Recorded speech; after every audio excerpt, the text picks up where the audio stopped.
Greetings, one and all, to the most cursed, most cringiest corner of the internet, a YouTube channel content creator, actively alienating everyone in both the analog and digital world. Well, welcome and good evening, wonderful dice of all alignments. I am Lunar D8.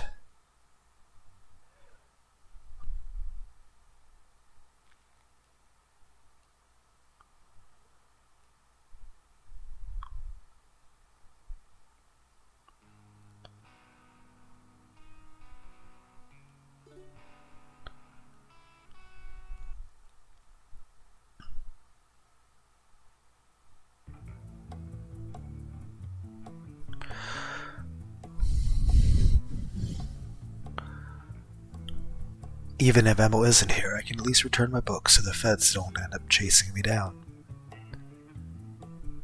Thankfully, his presence is in the far corner of the room, and ensures my trip here is at the very least an efficient one. As I begin walking over, my friend looks up from his book and greets me with a curt wave of his hand. You're here. Excellent. Glad you can make it. Me too. You still want to talk about the book, then? Definitely. There's too much in here for us to ignore. We'll have to keep our discussion down, however. There's a big chess tournament happening on the other side of the building. And you didn't enter it. I figured you'd be chomping at the bit for another chance to increase your ELO ranking, Mr. Future State Champ. Normally, yes, but those sorts of events typically take all day, and I didn't want to clutter my schedule. I'm sure you can discern as to why.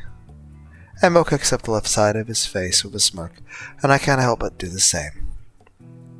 You passed up easy on money on my behalf, Emil. I'm honored. Currency is but a relic of the days. Pride is forever. And I wouldn't be able to handle the shame if I failed to send you off properly, now would I? Thank you, number 2. I appreciate that. Although, I doubt you'd think so little of money if you had to, actually pay rent or something.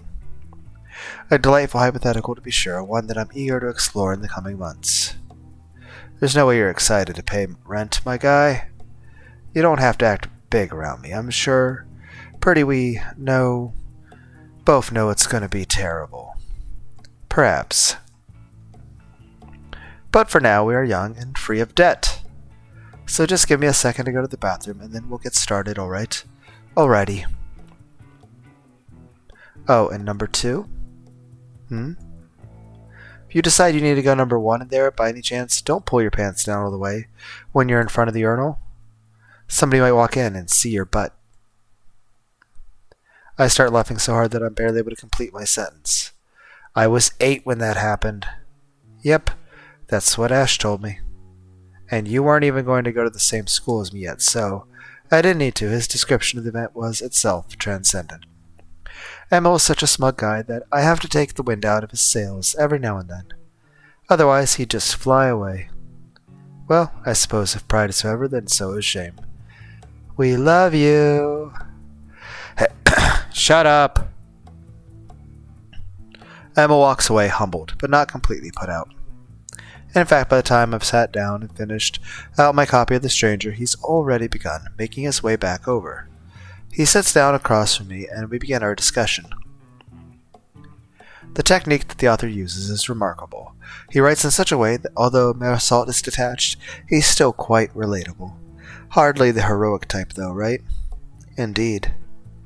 While he is technically the protagonist, and is clearly in a pitiable situation, I can't say he doesn't deserve what happened to him by the book's end. Tell me, what do you think Marisol's greatest sin was?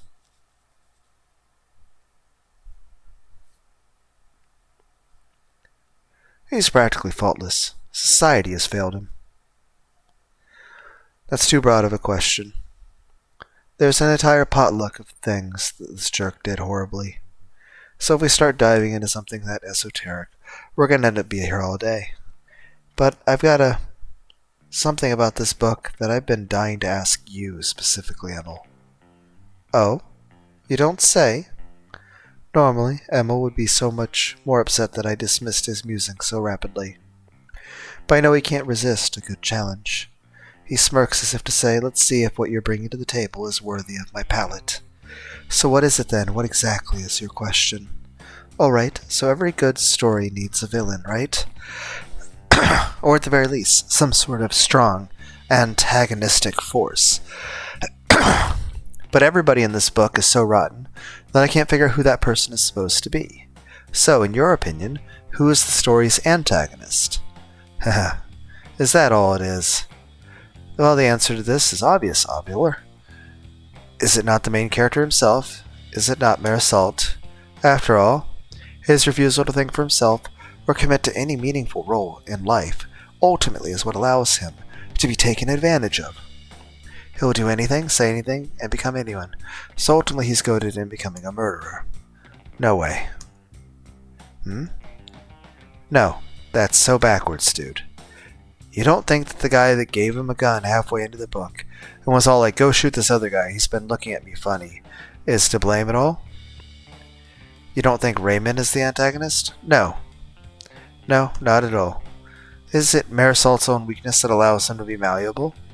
If he was not constantly at ends with himself, dueling with his own antagonistic forces, he would have never been put in such a ridiculous situation. In other words, his own fault that he was manipulated. That's way too cold to be correct. No, there's no way that can be right. I'm almost certain it is. Raymond may be a bad person, but he's hardly the story's antagonist. By definition alone, Marisol fits that role snugly. So if you were trying to shark some kid out of a rare trading card, or trick an old lady across over the phone into lending you money, that wouldn't make you a villain? That's a fallacy, Oliver. Strawman fallacy. I disagree. Context matters. What if I knew that little punk stole the card from my sister, and I ended up tricking him so I could get it returned to her? Or the old lady in question had dementia, and I needed to give her credit card number so I could buy her groceries? And even if surface details point to villainous intent, in the grander scheme of things, I still might not be the antagonist of whatever story I'm in. But you'd still be a jerk. Even if you weren't the number one jerk, second place still isn't bad. Sure, but the risk of sounding pedantic, you implied a singular antagonist with the phrasing of your question. And the single greatest force working against our protagonist is in fact himself. I think that's a pretty good sound thesis, don't you?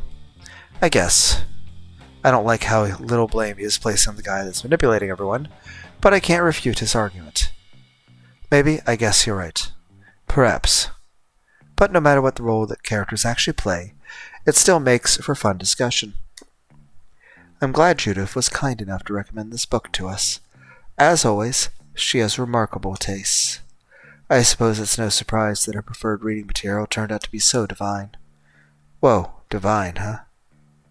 Does she know you're whipping out the big adjectives for her like that, number 2?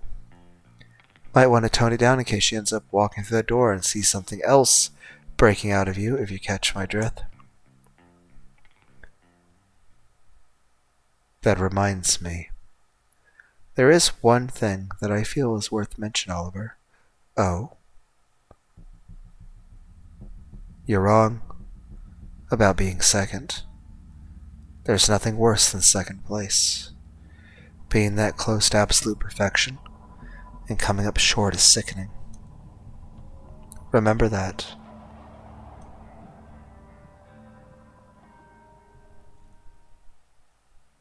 Anyways, I think this is as good as point as any to finish up. We should probably return our books, seeing as you're not coming back here for a while. Let's go. We return our copies of The Stranger, and thank the librarian, who smiles absently as she accepts our returns. Emil, now likely done with his session at the library, escorts me to the lobby. We leave the library, but there's something still bugging me. Hey, Emil? Yes. All this talk about villains has me thinking. Every decent story needs a villain in order to work, right? In a vague sense, yes.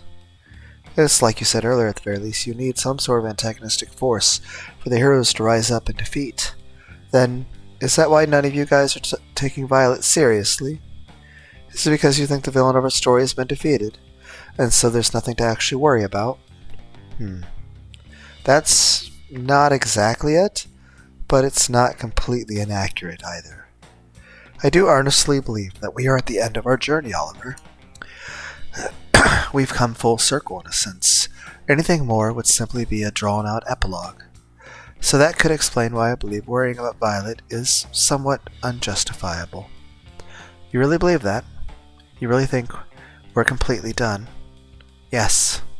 Yes, absolutely. Then can I ask you one more question?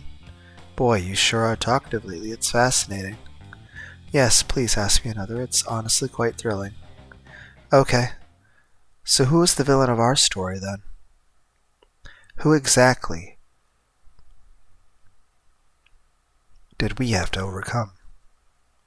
Emil, for a second or two, doesn't say anything.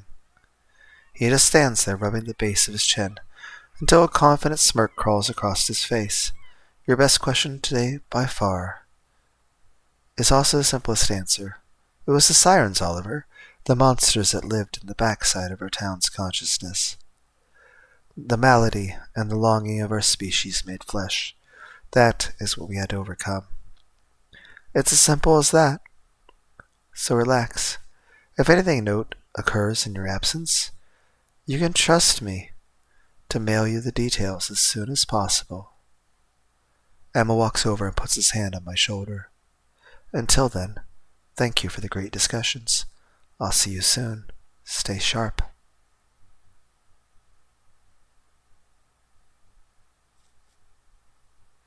And with that, Emil ejects himself from the scene, and I am left on the patio of the library, unable to reform a rebuttal.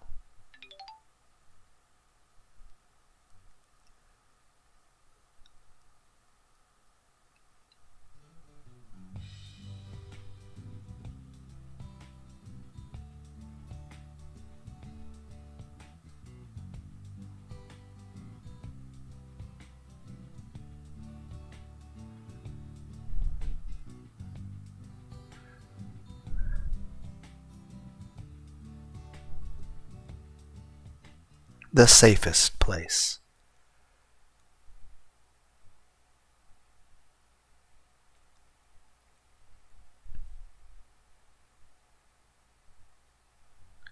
Even though it's out of the way, I decide to go to the beach, just in case Violet happens to be there.